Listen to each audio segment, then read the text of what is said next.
గత కొన్ని రోజులుగా భిన్న వాతావరణ పరిస్థితులను చూస్తూనే ఉన్నాము. ఈ రోజు నుంచి రానున్న 4 రోజుల పాటు పరిస్థితి ఏ విధంగా ఉండే అవకాశం ఉంది? తెలంగాణ రాష్ట్రంలో నిన్నటి వరకు కూడా ఉత్తర దక్షిణ ద్రోణి అనేది రాష్ట్ర సరిహద్దుల్లో కొనసాగుతుంది. ఇది ఈరోజు కొంచెం బలహీనపడిందనే చెప్పొచ్చు. అయినప్పటికీ కూడా రానున్న 3 రోజులు కూడా తెలంగాణ రాష్ట్రంలో తేలికపాటి నుంచి మోస్తారు వర్షాలతో పాటు ఈదురుగాలుల ప్రభావం అనేది కూడా స్పష్టంగా కనిపిస్తుంది. సో గరిష్ట ఉష్ణోగ్రతల విషయానికి వస్తే మొన్నటి వరకు తెలంగాణ రాష్ట్ర వ్యాప్తంగా అన్ని జిల్లాలకు కూడా ఎల్లో అలర్ట్స్ని అయితే జారీ చేయడం జరిగింది. అయితే ప్రజెంట్ చూస్తే ఆరెంజ్ అలర్ట్ ఉన్నట్టుగా కూడా తెలుస్తుంది ఈ రోజు రేపు. సో ప్రధానంగా ఏ జిల్లాలకు ఏ అలర్ట్స్ని ఇవ్వడం జరిగింది? ముఖ్యంగా చూసుకున్నట్లయితే ఇటు ఉత్తర తెలంగాణ, ఇంకా చూసుకున్నట్లయితే ఇటు తూర్పు తెలంగాణ జిల్లాలకి ఈ యొక్క టెంపరేచర్స్ అనే గరిష్ట ఉష్ణోగ్రతలు అనేవి 41 నుంచి 44 డిగ్రీల వరకు కూడా ఈరోజు రేపు కొనసాగే అవకాశం అయితే ఉంది.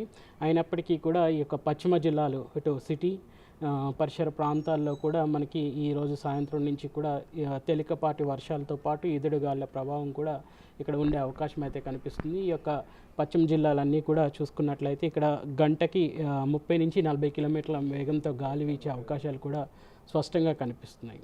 సో ప్రధానంగా చూసుకుంటే మనకి వర్షాలకు సంబంధించి ఏ జిల్లాలకు ఎటువంటి అలర్ట్స్ని జారీ చేశారు, అత్యధికంగా ఏ జిల్లాల్లో వర్షపాతం నమోదయ్యే అవకాశం ఉంది అంటారు? ముఖ్యంగా చూసుకున్నట్లయితే ఇటు ఉత్తర జిల్లాల్లోనూ ఈవెన్ కొన్ని పశ్చిమ జిల్లాలు సిటీల్లో కూడా చూసుకున్నట్లయితే ఈరోజు రేపు రానున్న 4-5 రోజులు కూడా తేలికపాటి నుంచి మోస్తారు వర్షాలు ఉండే అవకాశం అయితే కనిపిస్తుంది. ఇక్కడ చూసుకున్నట్లయితే ఇటు ఉమ్మడి కరీంనగర్ జిల్లాలు, అట్లాగే చూసుకున్నట్లయితే ఇంకా ఉమ్మడి వరంగల్ జిల్లాలు, నల్గొండ, ఈవెన్ సూర్యాపేట ఈ యొక్క జిల్లాలు మినహాయించి మిగిలిన జిల్లాలన్నీ కూడా తేలికపాటి నుంచి మోస్తారు వర్షాలతో పాటు ఈదురుగాలుల ప్రభావం కూడా ఈ యొక్క జిల్లాలో ఉండే అవకాశం అయితే కనిపిస్తుంది.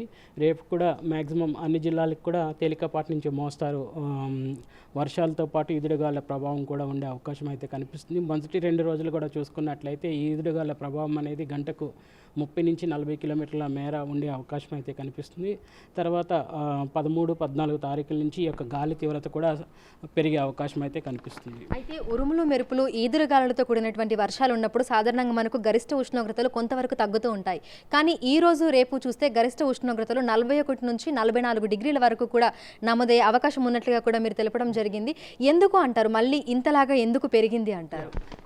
ప్రస్తుతం కూడా చూసుకున్నట్లయితే ఈ యొక్క గణాంకాలు అనేవి సాధారణ స్థాయిలోనే నమోదవుతున్నాయి. సర్వసాధారణంగా చూసుకున్నట్లయితే మార్చిలో కూడా మనకి 42 డిగ్రీలు అధికంగా నమోదైంది. అలాగే ఏప్రిల్లో కూడా సాధారణ నమోదయ్యే స్థాయి కంటే కూడా ఎక్కువగా 45 డిగ్రీల వరకు కూడా ఏప్రిల్లో కూడా మనం నమోదైన గణాంకాలు చూసాము. మేలో కూడా చూసుకున్నట్లయితే సాధారణ స్థాయిలోనే ఈ యొక్క ఉష్ణ తీవ్రత అనేది కొనసాగుతుంది.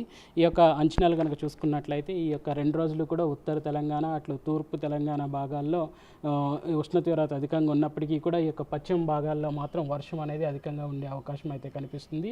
నిన్న కూడా చూసుకున్నట్లయితే వర్షపాతం అనేది ఆదిలాబాద్లో 4 సెంటీమీటర్లు, అలాగే కామారెడ్డి, మెదక్లో 1 సెంటీమీటర్ మేర ఈ యొక్క వర్షపాతం అనేది నమోదవడం కూడా చూసాము.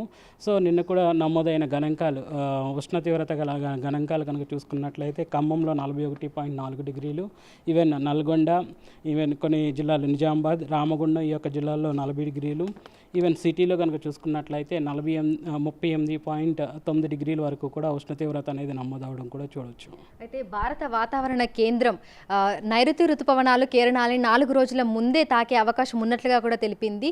మనకి తెలంగాణకి నైరుతి ఋతుపవనాలు రావడానికి ఎంత సమయం పడుతుంది అంటారు? సాధారణంగా ఈ నైరుతి ఋతుపవనాల కాలంలో మనకి 2 నివేదికలు అనేవి జారీ చేయడం జరుగుతుంది. ఒకటి ఏప్రిల్ నెల మధ్యలో మనం ఒకటి యొక్క నివేదికను జారీ చేస్తుంటాము. అలాగే మే నెలలో కూడా మనం చివరిన మనకి ఈ యొక్క నైరుతి పవనాలకు సంబంధించి మళ్ళీ ఒక నివేదికను అనేది జారీ చేయడం జరుగుతుంది. ఈ నివేదికల అంచనా ప్రకారం కూడా ఈ సంవత్సరం ఈ యొక్క నైరుతి ఋతుపవనాలు అనేవి సాధారణం కంటే ఎక్కువగానే ఉండే అవకాశం అయితే ఉంది. ముఖ్యంగా తెలంగాణ రాష్ట్రంలో ఇటు ఈవెన్ సిటీలో కూడా మనకి వర్షపాతం అనేది సాధారణం కంటే ఎక్కువగానే ఉండే అవకాశం అయితే కనిపిస్తుంది. ప్రస్తుతం కనుక చూసుకున్నట్లయితే ఋతుపవనాలు అనేవి కేరళను సుమారు మే 27 కల్లా తాకే అవకాశం అయితే ఉంది. వీటికి అనుగుణంగా ఈ తారీఖు అనుగుణంగా 4 రోజులు ముందుగాను లేదంటే 4 రోజులు లేటుగాను కూడా ఈ యొక్క ఋతుపవనాలు అనేవి కేరళ తీరాన్ని దాకే అవకాశం అయితే కనిపిస్తుంది. సర్వసాధారణంగా తెలంగాణ రాష్ట్రానికి వచ్చేసరికి ఈ నైరుతి ఋతుపవనాలు అనేవి సగటున 12వ తారీఖు జూన్కి అలా మనకి ఈ యొక్క నైరుతి పవనాలు అనేవి తెలంగాణ రాష్ట్రాన్ని తాకుతుంటాయి. ఇప్పుడు మనకి ముందస్తుగా ఈ నైరుతి పవనాలు కనుక కేరళని తాకితే ముందస్తుగానే తెలంగాణ రాష్ట్రంలో కూడా నైరుతి పవనాలు అనేవి ప్రవేశించే అవకాశం కూడా స్పష్టంగా కనిపిస్తుంది. అయితే గత ఏడాదితో పోలిస్తే ఈసారి తెలంగాణకి వర్షపాతం ఎంత శాతం నమోదవుతుంది అనుకుంటున్నారు? గత 5 సంవత్సరాలు కూడా చూసుకున్నట్లయితే నమోదైన గణాంకాలు 5 సంవత్సరాల యొక్క నైరుతి ఋతుపవనాల యొక్క గణాంకాలు కనుక చూసుకున్నట్లయితే ఒక్క 2023 మినహాయించి 2021 నుంచి 24 వరకు కూడా మనకి సాధారణ స్థాయి కంటే కూడా అధికంగానే వర్షపాతం అనేది నమోదైంది. ఒక్క 2023లోని 15% అధికంగా వర్షపాతం అనేది నమోదైంది. ఇంకా 21 నుంచి 24 ఈ యొక్క 2023 మినహాయిస్తే మనకి చూసుకున్నట్లయితే సుమారు 2021లో మనకి 39% అధికంగాను, ఈవెన్ 2022లో 46% అధికంగాను, ఈవెన్ 2024లో 29% అధికంగాను ఈ యొక్క వర్షపాతం అనేది నమోదైంది. ఈ సంవత్సరం కూడా ఇదే స్థాయిలో వర్షపాతం అనేది నమోదయ్యే అవకాశం అయితే కనిపిస్తుంది. మనకి విడుదలైనటువంటి నివేదికల ప్రకారం కూడా తెలంగాణ రాష్ట్రానికి సాధారణ స్థాయి కంటే కూడా ఎక్కువలోనే ఈ యొక్క వర్షపాతం అనేది నమోదయ్యే అవకాశాలు కూడా ఎక్కువగా ఉన్నాయని సూచనలు అనేవి జారీ చేయడం జరిగింది.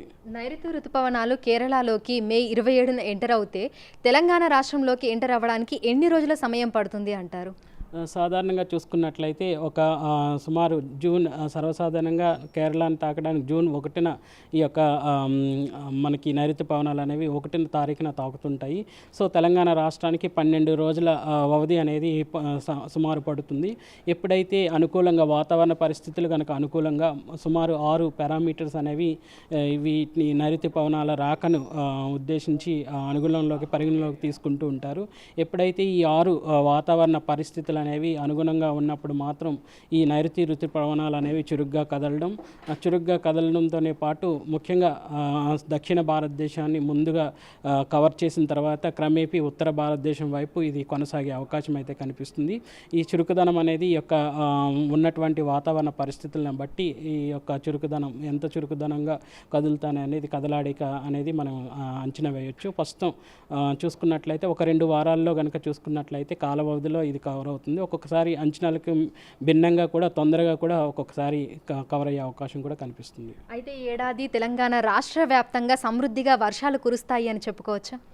సాధారణంగా మనకి ముఖ్యంగా మనకు ఉన్నటువంటి లాంగ్ రేంజ్ ప్రిడిక్షన్ ప్రకారం కనుక చూసుకున్నట్లయితే ఈ యొక్క నైరుతి ఋతుపవనాలు అనేవి సాధారణ స్థాయి కంటే కూడా మనకి అధికంగానే వర్షపాతం అనేది నమోదయ్యేటట్టుగా కనిపిస్తుంది.